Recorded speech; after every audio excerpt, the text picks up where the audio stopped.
The envelope was thin, too thin. I knew before I opened it. My wedding was in 6 days. I'd asked my mother for help. Nothing extravagant, just something, anything, to show she cared, to show she was part of this, to show I mattered.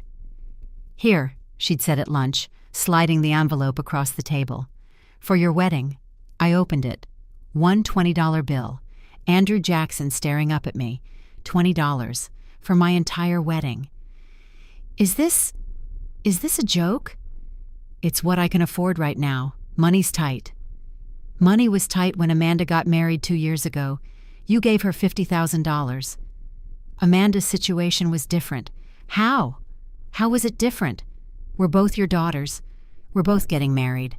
How is hers worth $50,000 and mine worth $20? Amanda married someone from a good family. It required a certain level of presentation. You're marrying... She paused, looked at her salad. Someone more modest. It doesn't require the same investment. Someone more modest. My fiancé Marcus, high school teacher, makes $52,000 a year. Loves his job, loves his students, loves me. Not good enough for my mother. Not worth investing in. So because Marcus isn't rich, my wedding doesn't matter? I didn't say that. You gave my sister $50,000. You're giving me $20. Your actions are screaming it. Take it or leave it, Claire. That's all I have. I left it. Left the $20 on the table. Left the restaurant. Left my mother sitting there with her excuses. That was 10 years ago. 10 years since she handed me that $20 bill and crushed what little hope I had that she loved us equally. Today, I'm sitting in her living room. She's across from me, looking older, desperate, crying. "Claire, please, I need help. Real help. I've lost everything. The house is in foreclosure. I have nowhere to go. Amanda said no. You're my last hope." Karma, 10 years later. And it hit different. If you've ever been the forgotten child who became the only hope, stay with me until the end. Your support means everything. Hit that subscribe button and let me know in the comments. What would you do? Let's talk about it. Now, back to my story. My name is Claire Hoffman. I'm 36 years old, married to Marcus Hoffman for 10 years, 2 kids. Emma is 7, Jack is 5. We live in Portland, Oregon. Middle-class neighborhood, modest house, happy life. My sister Amanda is 39, 3 years older, currently on her second marriage. First one lasted 18 months, no kids, lives in Seattle, works in marketing, makes good money, spends better money. Growing up, the favoritism was obvious, constant, defining. Amanda was the pretty one, blonde, blue-eyed, tall, looked like our mother, got the good genes, the attention, the praise. I was the plain one. Brown hair, brown eyes, average height. Looked like our father, who'd left when I was 5, who my mother resented, who I apparently reminded her of every single day. "Amanda, you look beautiful today." "Claire, did you brush your hair?" "Amanda got all A's. We're so proud." "Claire got B's. You need to try harder." "Amanda's got a date with the quarterback." "Claire, maybe if you lost some weight, boys would notice you." Every achievement Amanda had was celebrated. Parties, gifts, Facebook posts. So proud of my amazing daughter. Every achievement I had was expected. Minimum. Unremarkable. That's nice, Claire. When Amanda graduated high school, my mother threw a huge party, rented a venue, hired a caterer, invited 100 people, gave Amanda a new car, a Honda Accord, $25,000. When I graduated high school, we went to dinner. Applebee's, just the 3 of us. My mother gave me a $50 Visa gift card for college supplies. Amanda went to Washington State University. My mother paid her tuition, room and board, books, spending money, everything. $120,000 over 4 years. I went to Portland State University, commuted from home, paid my own tuition with loans and part-time jobs. My mother contributed nothing. I already paid for one daughter's college. You'll figure it out. I did figure it out. Graduated with $60,000 in debt, a degree in education, a job teaching third grade, making $45,000 a year. Amanda graduated with a marketing degree, no debt, connections through my mother's friends, a job at a firm making $75,000 starting salary. The pattern continued into adulthood. Amanda got help, support, money, praise. I got expectations, criticism, reminders that I wasn't measuring up. When Amanda bought her first condo at 25, my mother gave her $30,000 for the down payment. Investment in her future. When I bought my first condo at 27, I saved every penny myself. My mother's contribution? Advice. Make sure you can actually afford the mortgage. I don't want you asking me for money when you can't pay. I never asked her for money. Never expected it. Learned early that asking meant disappointment. I met Marcus when I was 25. He was teaching at the same elementary school, 5th grade, science, loved making volcanoes with baking soda, loved teaching kids about planets, loved making learning fun. He wasn't rich, wasn't flashy, wasn't impressive by my mother's standards. He was kind, patient, genuine, real.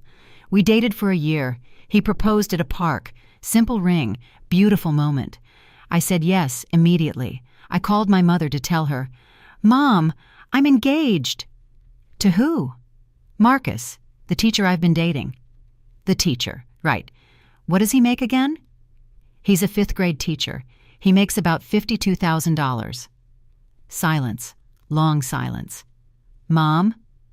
That's nice, honey. When's the wedding? We're thinking next summer. June. Small wedding. Maybe 100 people. Well, let me know the date. I'll try to make it work with my schedule. Try to make it work. For her daughter's wedding. Amanda got engaged 6 months later. To Bradley. Lawyer. Made $180,000 a year. From a wealthy family. Connected. Successful. Everything my mother valued. My mother was ecstatic. Amanda's engaged. To a lawyer. Oh my God, this is wonderful. We need to start planning immediately. She threw Amanda an engagement party at a country club, 200 guests, hired photographers, open bar, gave Amanda and Bradley a framed check, $50,000. For the wedding, plan your dream day, $50,000. For a wedding, for Amanda. I'd been engaged for 6 months. My mother had given me nothing, not even enthusiasm. Amanda's wedding planning became my mother's full-time job. Venue tours, dress shopping, caterer tastings, florist meetings. She was involved in everything. My wedding planning was done on my own time. Marcus and I toured venues on weekends, found a beautiful garden venue, $5,000 rental, affordable. I called my mother. "Mom, we found our venue. It's beautiful, small garden, perfect for a summer wedding." "That's nice. What's it cost?" $5,000. For a venue, that's expensive. Amanda's venue was $15,000. Amanda's was at a hotel, ballroom. That's different. Your garden is just a garden. Can you help with any of it, even a little? Claire, I'm not made of money. I helped Amanda because Bradley's family was contributing equally. We needed to match their investment. You're not in the same situation. So because Marcus's family isn't rich, you won't help? I'm just being realistic about budgets. I planned my wedding on a $15,000 total budget. Marcus and I paid for everything ourselves. His parents contributed $3,000. My mother contributed criticism. "You're having it outside? What if it rains?" "That dress is very plain." "Are you sure you want a DJ instead of a band?" "Buffet dinner? Really?" Amanda's wedding had a $100,000 budget. $50,000 from my mother. $50,000 from Bradley's parents. Live band, seated dinner, designer dress, 300 guests, flowers everywhere. It was beautiful, extravagant, everything a wedding could be. My mother was in every photo, beaming, proud. My daughter's special day. 2 months before my wedding, I met my mother for lunch. Asked one more time, "Mom, can you help at all? Even just a little? I'm not asking for $50,000. Even $5,000 would help with the catering." I gave you my answer. I can't help. Can't or won't. Does it matter? Yes, it matters. Because can't means you don't have money. Won't means I'm not worth it. You're being dramatic. Am I? You gave Amanda $50,000. You won't give me anything. How is that not telling me exactly what I'm worth to you?" She pulled out an envelope, slid it across the table. "Here, this is what I can do." I opened it. $20, one bill, Andrew Jackson. I stared at it. Couldn't speak. Couldn't process. $20. Is this a joke? It's what I can afford. You gave Amanda $50,000 2 years ago. Now you can only afford $20? Circumstances change. What circumstances? Did you suddenly lose all your money? I don't have to explain my finances to you. You do if you're claiming you can't afford to help your daughter's wedding while living in a $400,000 house and driving a new BMW. My expenses are high. Your favoritism is showing. Just admit it. Amanda matters. I don't. Her wedding was worth investing in. Mine isn't. Just say it. You're twisting this. I'm stating facts. You gave her $50,000. You're giving me $20. Those are the facts, the math, the proof. Take it or leave it. I left it. Left the $20 bill on the table. Left the restaurant. Left my mother. Cried in my car for 20 minutes. Then called Marcus. My mom gave me $20 for the wedding. What? $20. That's her contribution, after giving Amanda $50,000. Claire, I'm so sorry. I knew she favored Amanda, but this is so much worse than I thought. We don't need her money. We're doing fine on our own. It's not about the money. It's about what it represents. I'm worth $20 to her, that's it. You're worth everything to me, to my family, to our friends, her loss. He was right, but it still hurt. It hurt so much. My wedding day arrived, June 15th. Beautiful weather, clear skies, perfect temperature. The garden venue was lovely, simple, intimate. 100 guests, people who actually loved us, supported us, cared about us. My mother arrived late, didn't offer to help with setup, sat in the back row, looked bored during the ceremony, left before the reception ended. No toast, no mother-daughter dance, no involvement. She posted one photo on Facebook, me and Marcus cutting the cake. Caption, Claire got married today. That was it. No emotion, no pride, no joy. When Amanda got married, my mother had posted 73 photos, multiple albums, captions gushing about the most beautiful bride and the perfect wedding, and so proud of my daughter. Claire got married today. 4 words, 1 photo. But you know what? My wedding was perfect because it was full of love, real love, from people who chose to be there, who celebrated us, who cried during our vows, who danced at our reception, who meant every word they said. Marcus's parents gave a beautiful toast. We're not gaining a daughter-in-law. We're gaining a daughter. Welcome to the family, Claire. My mother gave nothing, said nothing, felt nothing. We went on our honeymoon. Modest trip, Oregon coast, 3 days. It was perfect. We were happy. Came back to real life. Teaching jobs, apartment, bills, student loans, normal life. Amanda and Bradley honeymooned in Bora Bora, 2 weeks. Overwater bungalow. My mother helped pay for it. Wedding gift. 6 months later, I got pregnant with Emma. Called my mother to tell her. Mom, I'm pregnant. You're going to be a grandmother. Oh, that's fast. You just got married. It's been 6 months. Right. Well, congratulations, I guess. You guess? I just mean it's a lot of responsibility, financially. Are you sure you can afford a baby? We'll manage, if you say so.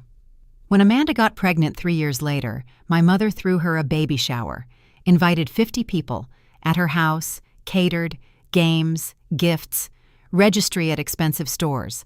My mother gave Amanda a $3,000 check. For the nursery. When I got pregnant, my mother didn't offer a shower. My friends threw me one, small, at someone's apartment. It was lovely. My mother came, gave me a pack of diapers from Costco. $25. Practical gift, she said. The pattern continued, every milestone, every moment. Amanda's first baby.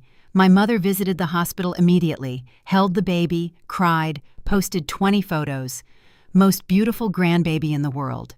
My first baby. My mother visited 3 days later for 20 minutes, held Emma briefly, took one photo, posted it with the caption, "New grandbaby." Amanda's baby got personalized blankets, a college savings account. My mother babysitting twice a week. My baby got used baby clothes, no savings account. My mother was too busy to babysit, every birthday, every Christmas, every event. Amanda's kids got expensive gifts, educational toys, savings bonds, love. My kids got clearance rack clothes, minimal gifts, tolerance. I stopped expecting equality, stopped hoping, just accepted that this was my reality.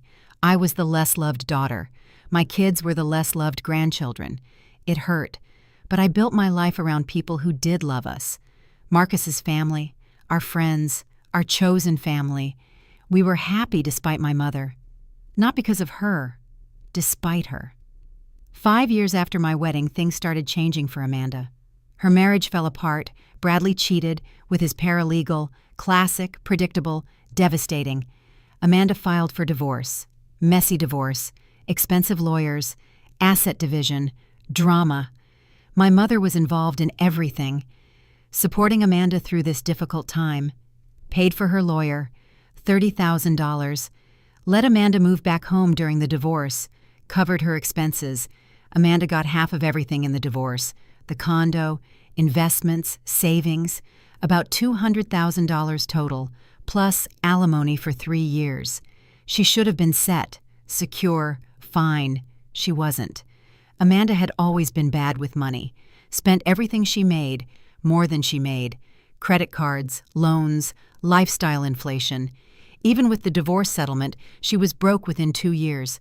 Spent it on a new luxury condo, new car, new wardrobe, vacations, trying to prove she was fine, better than fine, thriving. She wasn't thriving, she was drowning.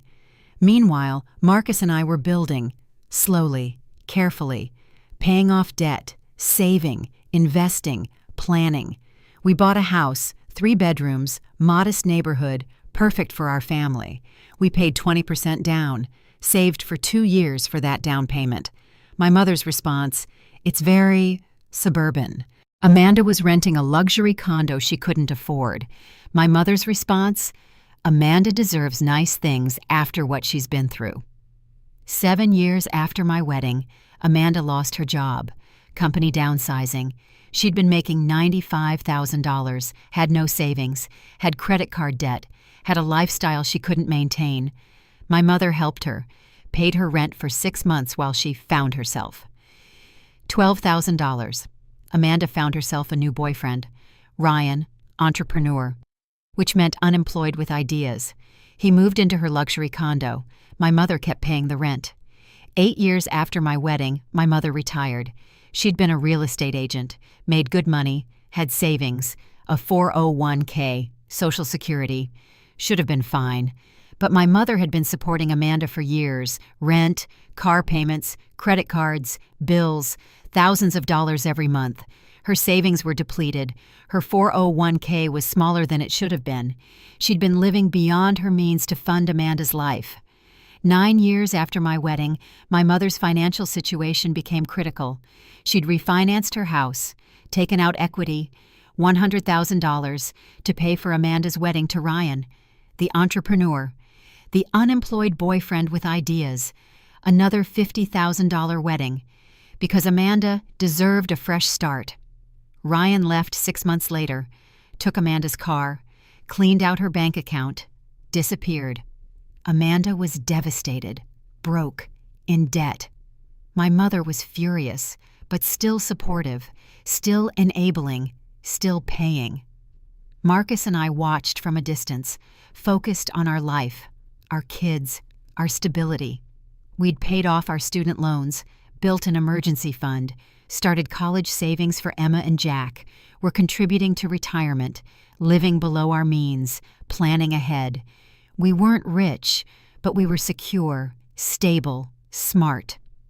My mother never acknowledged it, never praised it, never noticed that the daughter she'd given $20 to had built more than the daughter she'd given $50,000 to. 10 years after my wedding, Last month. My mother called. "Claire, I need to talk to you. In person. Can you come over?" Her voice was different, scared, small, desperate. "Is everything okay?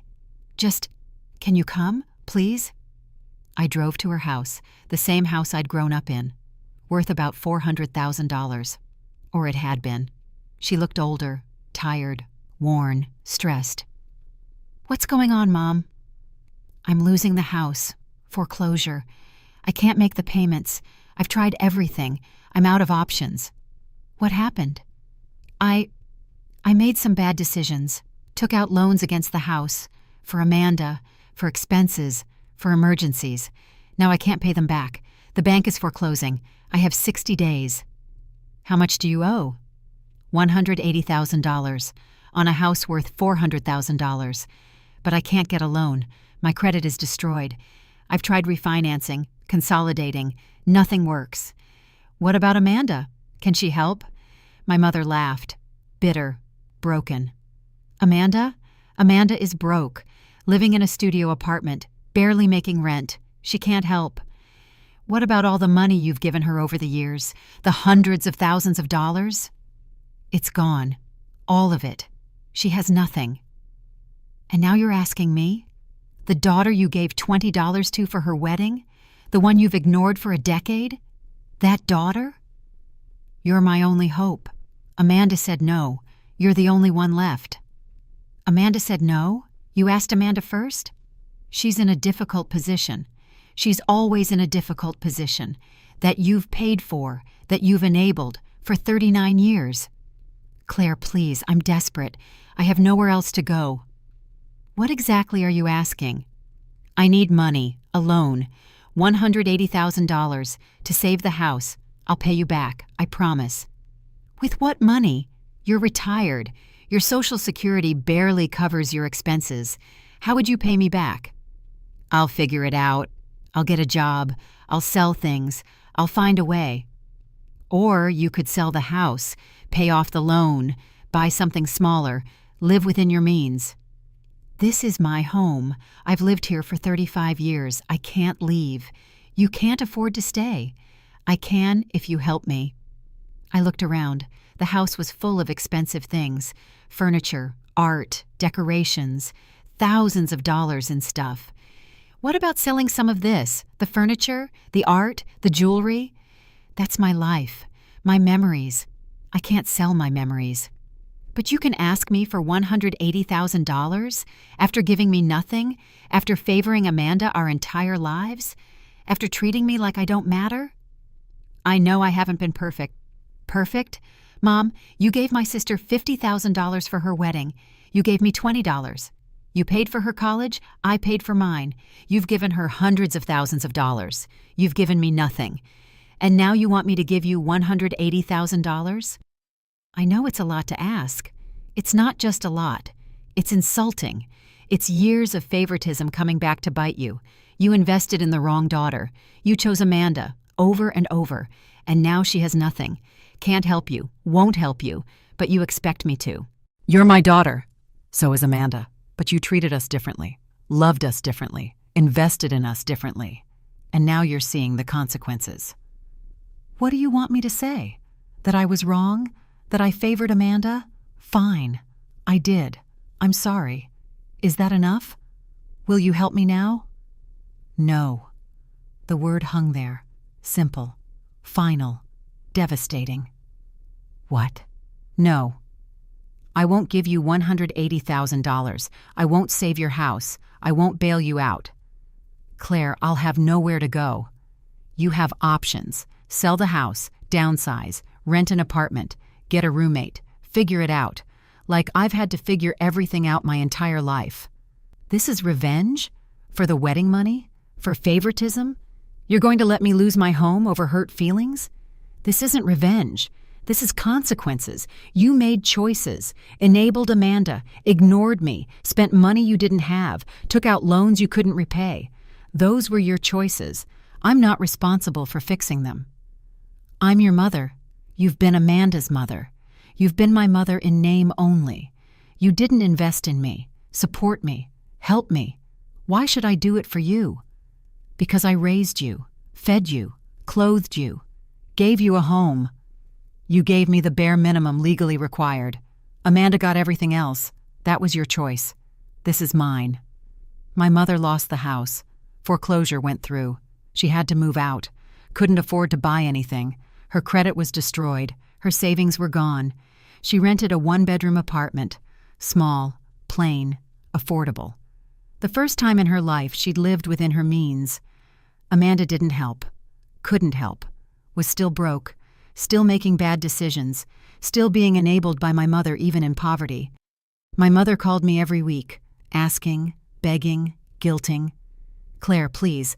I'm living in a studio apartment. I can barely afford food. Please help me. Get a part-time job. Cut expenses. Figure it out. I'm 65 years old. Who's going to hire me? Lots of places. Retail, restaurants. You have skills. You can work. I shouldn't have to work at my age. You shouldn't have spent your retirement money on Amanda. But you did. Actions have consequences. You're being cruel. I'm being realistic. You want help? Here's my help. Advice. Cut your cable. Cook at home. Shop at thrift stores. Live below your means. That's what I've done my entire adult life. That's how you survive. I can't live like that. Then don't. But don't ask me to fund a lifestyle you can't afford. I won't do it. She kept calling. I kept refusing. Held my boundary. Firm, clear, unwavering. Marcus supported me. You're doing the right thing. She made her choices. You don't owe her rescue. His parents supported me. We've watched her treat you terribly for years. You don't owe her anything. Even my friends supported me. She gave you $20 for your wedding. She doesn't get to ask for $180,000 now. But I still felt guilt, still wondered if I was being too harsh, too cruel, too unforgiving. Then, 3 months after she lost the house, I got a call from Amanda. Claire, we need to talk. About Mom.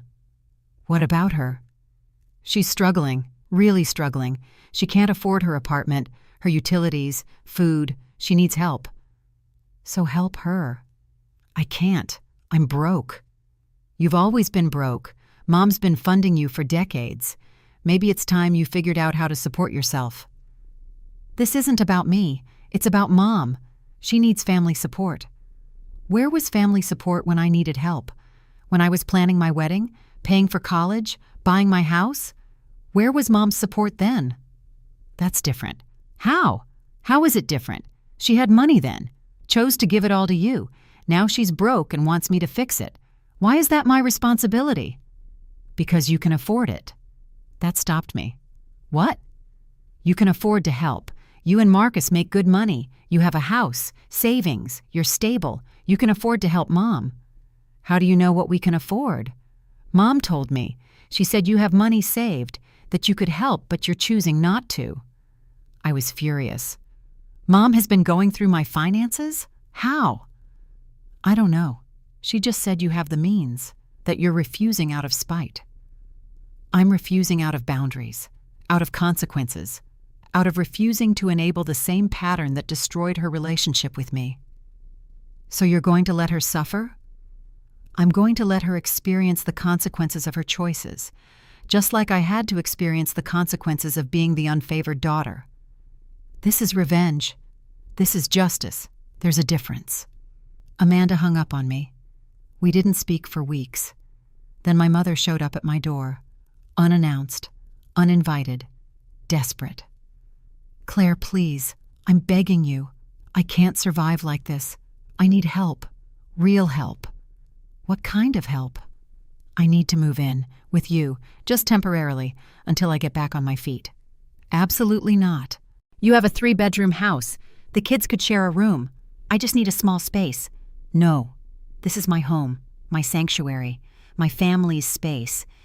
You're not moving in. Where am I supposed to go? Figure it out.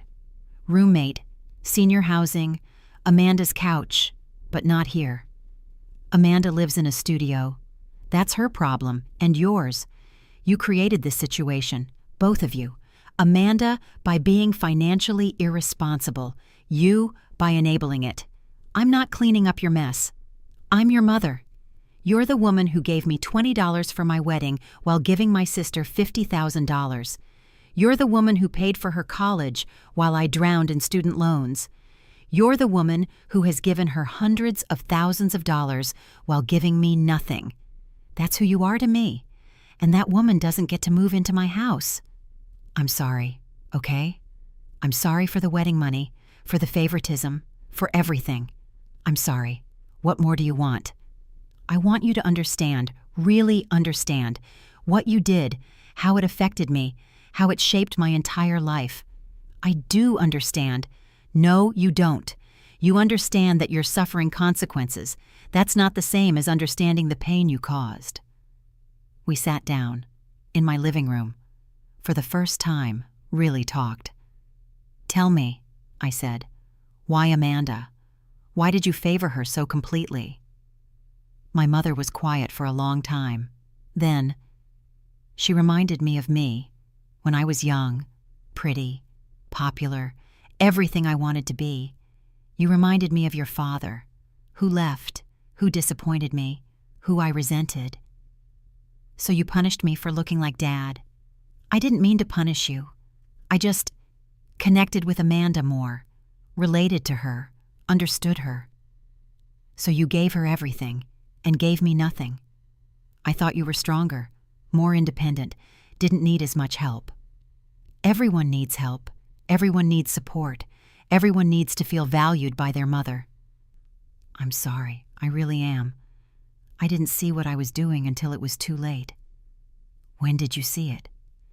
When you left that $20 on the table, walked out, the look on your face.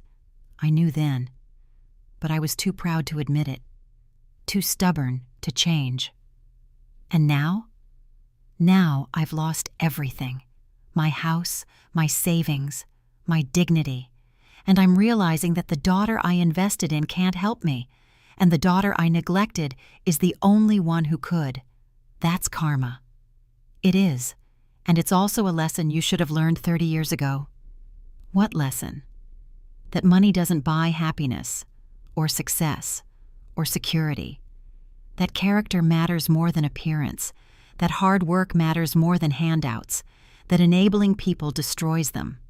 All the lessons you could have taught Amanda, could have modeled for both of us, but didn't.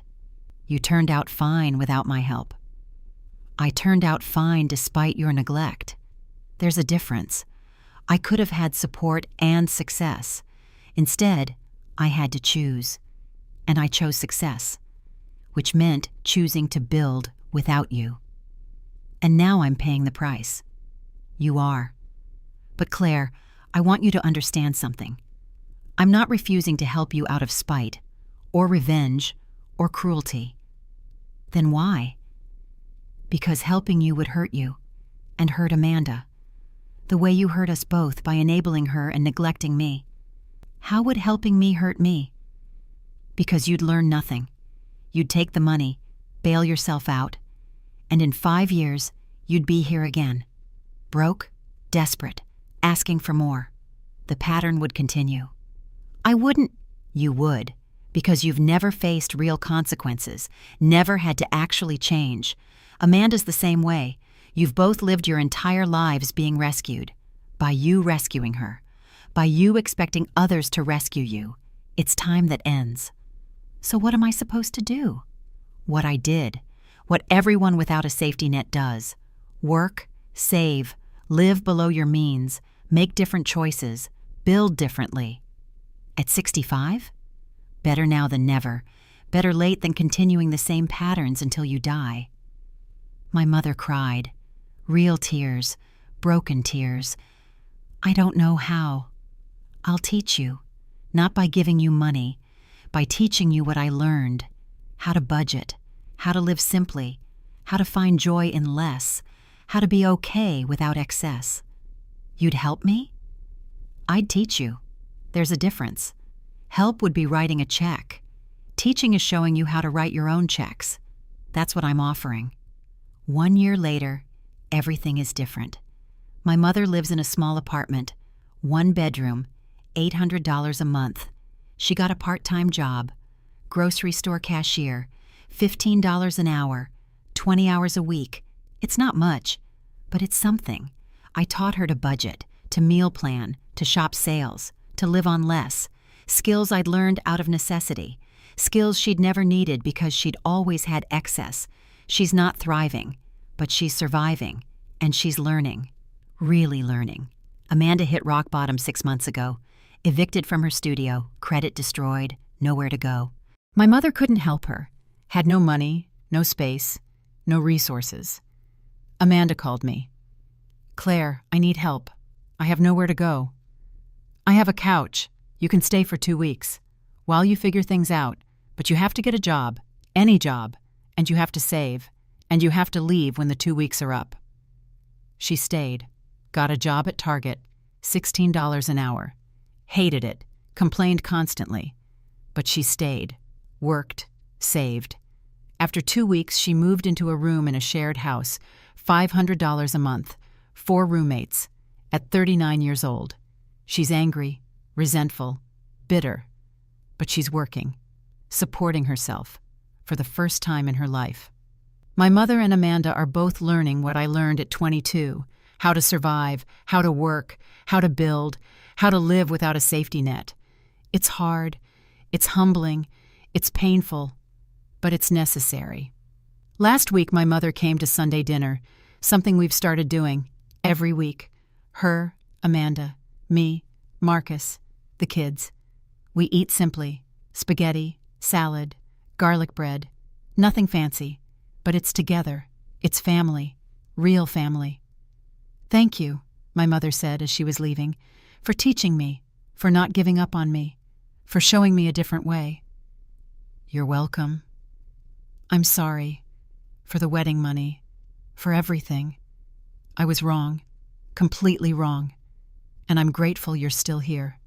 I'm here because you're trying, really trying. That matters." Amanda hasn't apologized. Probably won't. She's still processing, still angry, still blaming everyone but herself. But she's working, she's supporting herself, she's learning. That's enough for now. My kids watch all of this. Emma asked me last week, "Mommy, why is Grandma working at the grocery store?" "Because she needs money, and working is how you get money." "But she's old." "You're never too old to work, or to learn, or to change. Grandma's learning that now." "Will you work when you're old?" "Probably, but I'm saving money now, so when I'm old I have choices. That's what being smart with money means." "Is Grandma being smart now?" "She's learning to be. That's what matters." Marcus and I are still building, still saving, still planning, still living below our means. We're teaching our kids what my mother never taught me, what she's learning now, what Amanda's learning now, that money isn't love, that stability comes from within, that hard work matters, that character trumps appearance, that you reap what you sow. My mother gave my sister $50,000 for her wedding, gave me $20. 10 years later, karma hit different. The daughter who got $50,000 is broke, working retail, living with roommates, learning to survive. The daughter who got $20 is stable, secure, teaching others, building generational wisdom. Karma didn't hit with revenge. It hit with lessons, with consequences, with truth. My mother invested in the wrong daughter, enabled the wrong patterns, chose appearance over character. And now she's learning what I learned long ago, that the values that matter can't be bought. They're built through struggle, through choice, through integrity. She gave Amanda everything. Amanda has nothing. She gave me nothing. I built everything. That's not karma being cruel. That's karma being just. And 10 years later, I'm not angry anymore. I'm grateful. Grateful I learned early what my mother's learning now. That real wealth isn't in your bank account. It's in your character, your choices, your ability to build from nothing.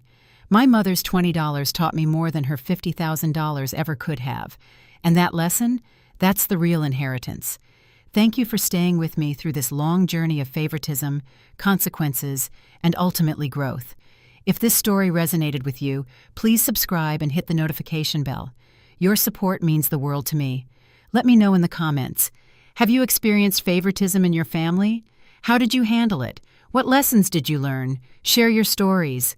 I read every comment. Each one matters. Thank you for being here. Thank you for listening. See you next time.